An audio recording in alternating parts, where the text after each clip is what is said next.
the U.S. actions taken during the early part of the Cold War to contain communism are very convoluted and complex.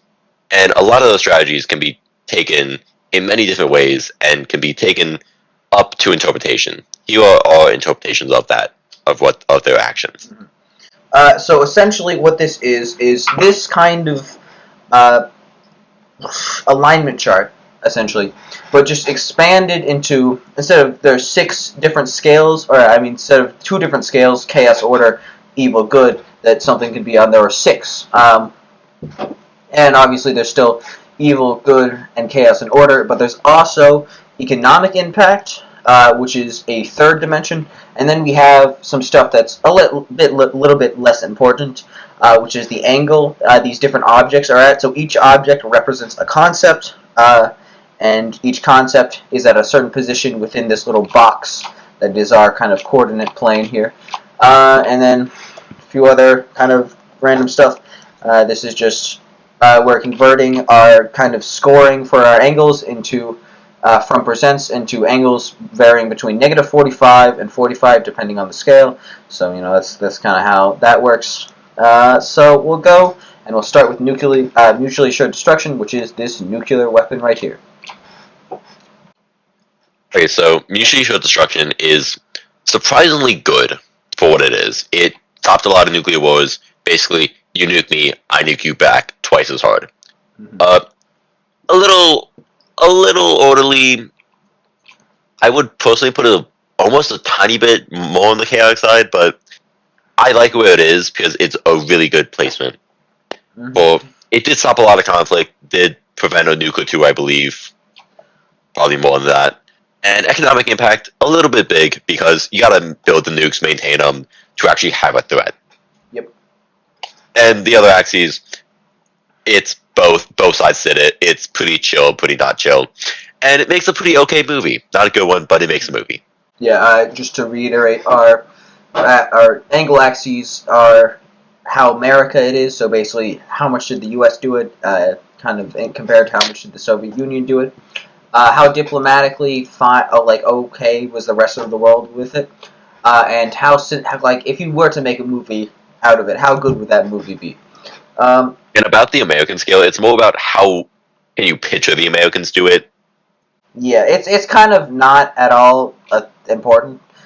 So next we have isolation, which is basically what we're talking about here, is how the U.S. kind of isolated the Communist Chinese government after they drove out the nationalist Chinese government to Taiwan. And we have that represented with this little guy in a glass bottle. So, for morality, we have it slightly on the evil side, just because, you're kind of denying a country's existence, you're denying them trade. I mean, it's not a great thing to do. But for orderly, I mean, we have it pretty orderly because it's a bureaucratic process of kind of, it's a diplomatic attack, essentially, is what it is. And then economic impact, obviously, we're just cutting off a pretty big trading partner and just isolating them for years until like the 80s or the 70s or something. So, yeah, and then we have Pretty America, and our reasoning for this was that, I don't remember the Soviets really doing this much, and it was also, America was also an isolationist country for years, so it just seems kind of fitting.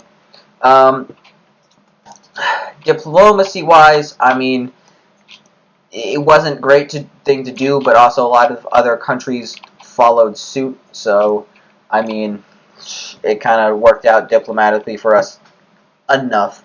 And cinematicness is, you couldn't really make a movie out of it. It would just be, hey, we're not going to trade with you, and then the credits just kind of roll. So that's where we're at.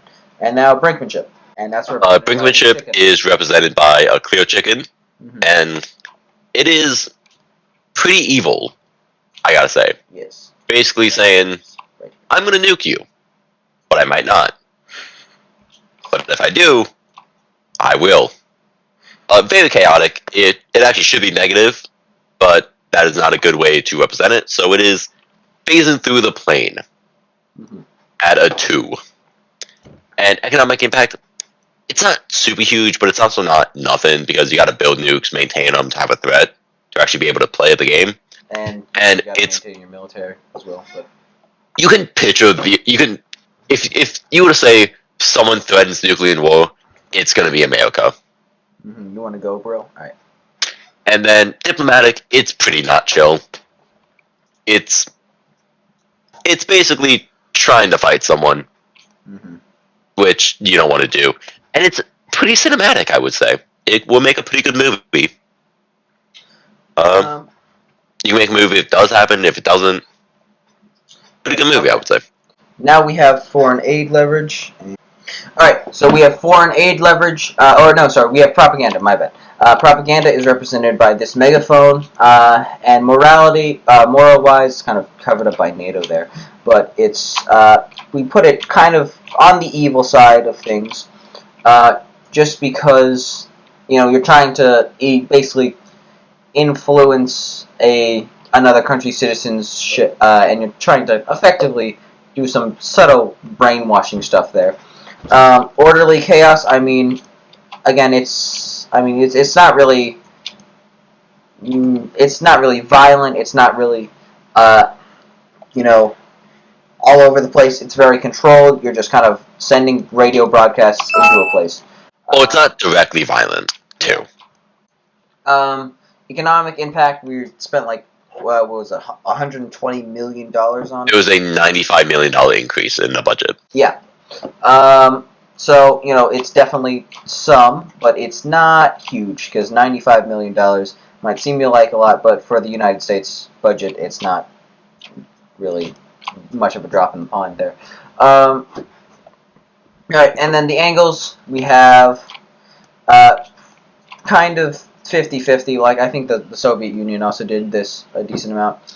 Diplomacy, I mean, kind of not chill here, just because we're trying to make another country's citizens rise up against them. So the USSR probably wouldn't like that.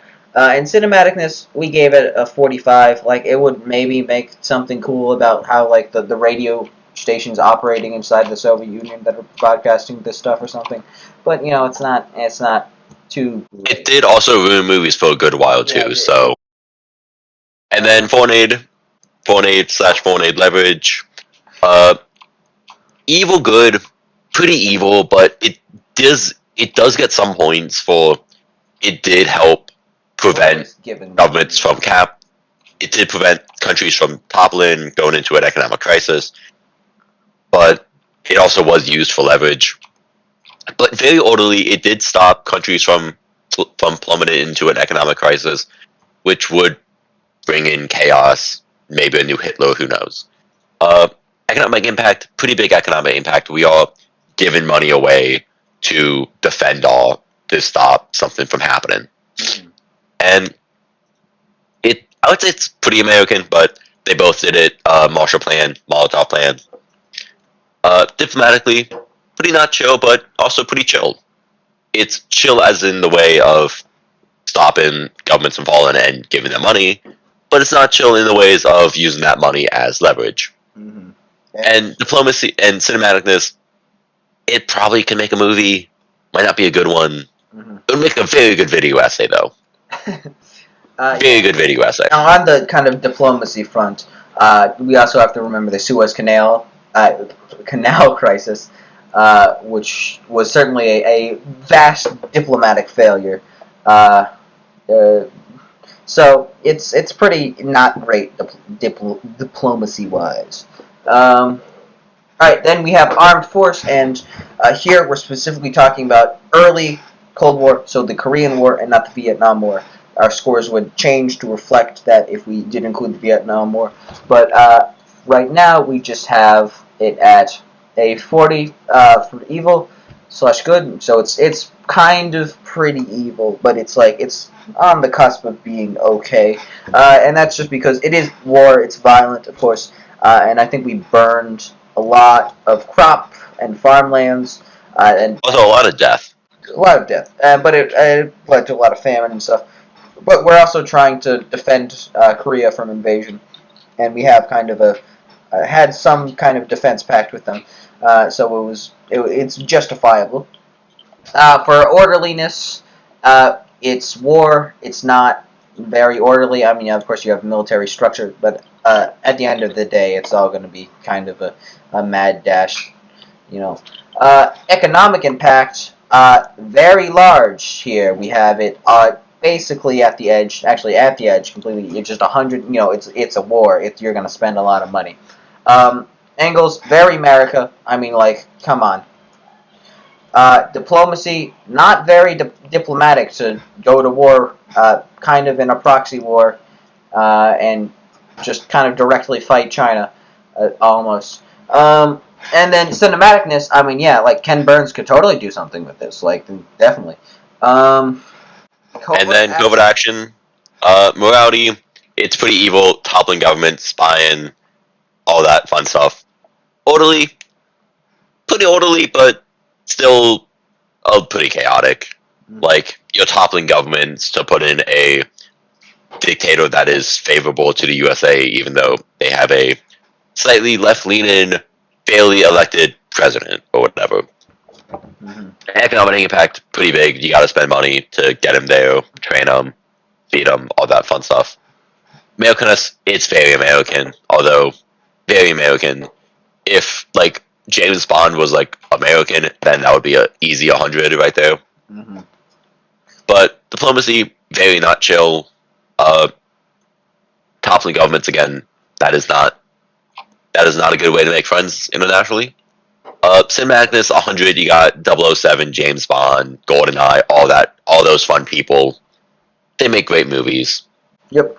Okay, and I also just want to bring up it's a U-2 spy plane, just because that was the spy plane flown over to the Soviet Union that was detected, and Khrushchev got really mad about that. So it's kind of especially why it's also very not chill diplomatically.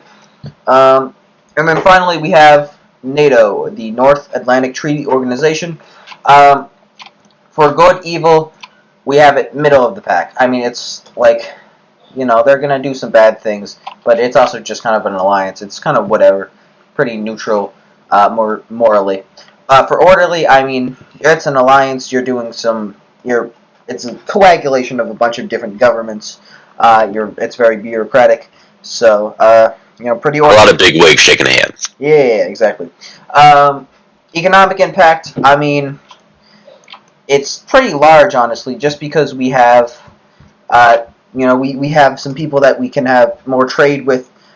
We can have kind of boost our economies. We're trying to, lift each other up, basically. And then for Americanists, both the Soviet Union and America and allies kind of did this just because, like, as soon as we formed NATO, they formed the Warsaw Pact. So pretty middle of the road for that. Diplomacy, I mean, the Soviets really didn't like that this thing existed, but also it's kind of internally it's very diplomatic. So we gave it a pretty diplomatic score of 5 from the middle towards chill. And cinematicness, the formation of NATO itself probably wouldn't make a great movie, but like the things that NATO has done definitely would. So we gave it a bit. But yeah, I think that's everything. And if we just want to look here, just a refresher, evil, good, economic impact, chaos, order. And what I find kind of interesting is that a lot of the stuff here is trending, kind of seeing a trend here, kind of like these all things are pretty close together. We're seeing kind of a trend towards evil, evil and spending a lot of money. So who knows what that is, but capitalism. All right. So I think that's it, and we'll see how Yep. long.